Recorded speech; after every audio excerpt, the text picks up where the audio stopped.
tool context mapping digunakan oleh desainer ya untuk melihat karakteristik pengguna dari berbagai sudut pandang yang berbeda. Dengan menggunakan tool ini, maka tim dapat belajar dari pengguna atau pelanggan yang memiliki informasi yang mungkin tidak terpikirkan oleh tim. Kemudian bisa juga mendapatkan gambaran yang lebih baik dari situasi tertentu. Ya, misalnya bagaimana pengalaman dirasakan oleh orang lain, kapan mereka mengalami pengalaman ini, dengan siapa dan keadaannya bagaimana.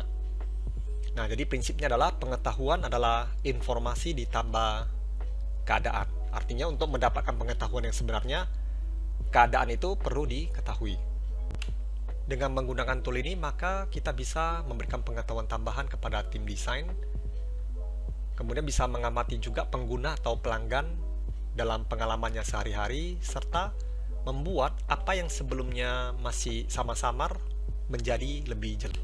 Tergantung dari kerumitan, ya, 2-4 orang bisa mengerjakan sebuah konteks map, dan waktu yang dibutuhkan biasanya 40-60 menit.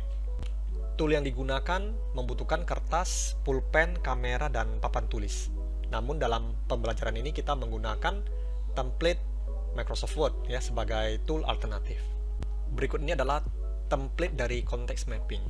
Cara menerapkan tool ini bisa mengamati kenyataan dari sudut pandang pengguna, amati pengguna beserta lingkungannya, jika perlu lakukan dokumentasi, kemudian tentukan kategori yang mempengaruhi terhadap masalah dan isi kategori tersebut.